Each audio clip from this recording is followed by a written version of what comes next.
guys, you're watching Geeks Assemble, and today we're with another review, Transformers review, the second Transformers movie. We've done the first Transformers movie and the Bumblebee review, so you might as well check out that on the channel if you haven't already.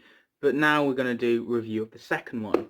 And yeah, I've just only finished watching it now, and after watching it for a long time since I rewatched it, I didn't enjoy it as much as I used to, which is very interesting because I actually enjoyed the second one quite a lot, but this time round I found it quite draggy.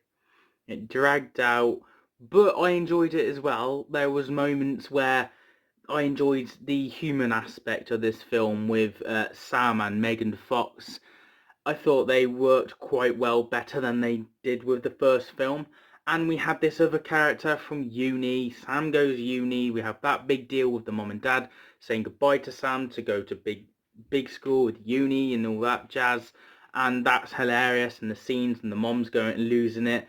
That's funny. Then we have this character who falls in love with one of the bad guys, and one of the bad guys is trying to hit on Sam, and she's actually a robot transformer that's chasing them, and Megan Fox is jealous and crashes into them.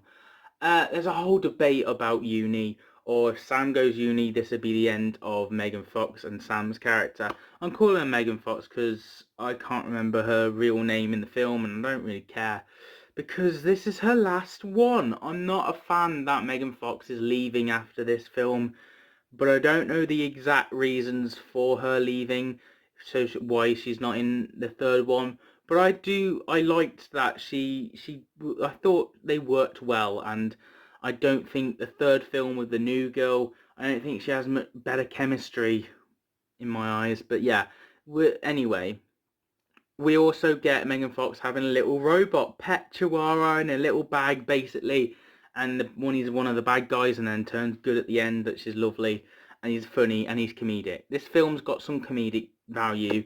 Bumblebee obviously staying loyal, and we have that other guy from the first film, the one that who was arresting them, and now he works in a butcher shop as Robotron or something like that, Robo Uriel, whatever you have. He's having to live with his mom again, and basically he has high information, but he got fired because he was too obsessed with the Transformers stuff. Fair enough. Transformers, the fights were brilliant. Optimus dying in the plot twist is brilliant, but obviously it happened in the cartoons as well, so I guess that was a little nod of Optimus Prime dying in that to nod to the cartoons movie, which played a big shock in the 80s, I think it was. So yeah, that was a thing. Optimus in this was quite interesting. He didn't play much of the part until the end, where he kicked ass and defeated all the bad guys, because only a Prime can do that. And Bumblebee had some brilliant fight scenes, and him jumping out from a car into a transform to shoot all the mini robots at the start of the film was pretty cool as well. As always, they do brilliant Transformer fights, and you can see the humans and Transformers working together until eventually the humans are like, all right, we need to get these Transformers gone because the bad guys keep coming here because they want to fight with the good Transformers. If we get rid of all the Transformers, we'll be saved. No, all the bad Transformers will come here and destroy Earth, and you won't have any good Transformers here because you've kicked them off the planet to save you, sort of thing.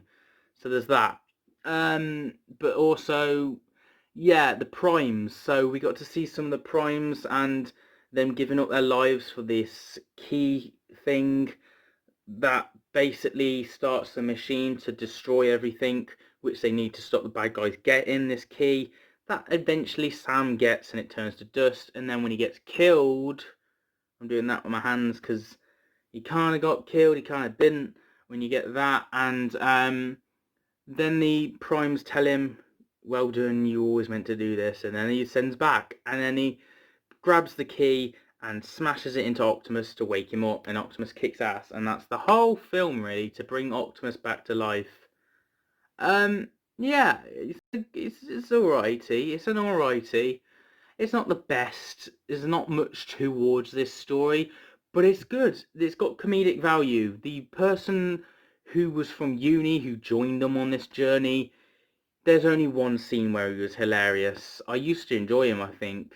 I don't enjoy him now. He's really annoying throughout the whole film, the uni guy that just tagged along and knew aliens, and then he didn't want to fight for aliens, he wanted to run away, and then he decided to stay again. Make your mind up, mate. And then when he's hilarious because he's just tasered someone, and then he tases himself and he falls on the floor. That's hilarious. I loved that. But everything else, him crying, he's, oh, I don't want to do this, I couldn't stand him. He really got my nerves and I couldn't be asked. So I'm not a fan of his character anymore. I did think I used to like him as a kid, but that's a kid, I guess, it for you. This film also is for kids, so I guess that's the aspect I've kind of lost growing up. Yeah, I'm going to give this story out of 10 an 8.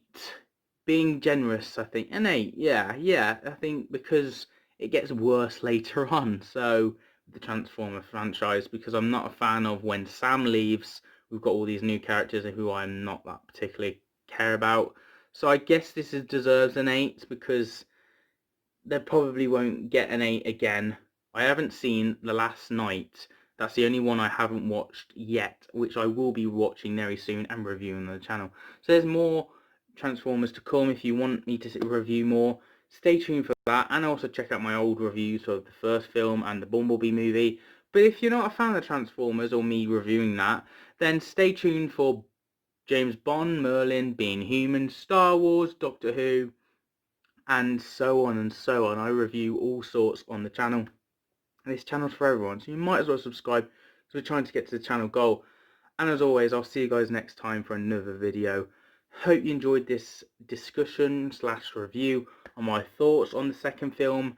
And also, before I forget it, the music was brilliant in this film. However, when the Transformers were speaking, it was hard to understand what the Transformers were saying because the music was going da da da da da da da da da da, and I'm like, what did he say?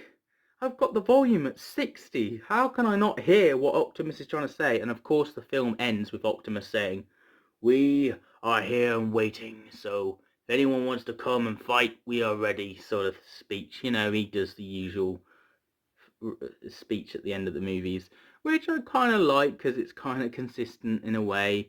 And Optimus, and then I bet the other Transformers like, oh god, Optimus is doing that again, he's on one. So yeah, there we go. That's my thoughts, that's my opinion. Join me next time for a review of the third film, and join me for a review of Sherlock Holmes and stuff like that. I'll be reviewing on the channel very soon, so see you guys next time. Subscribe, like, and get the little bell.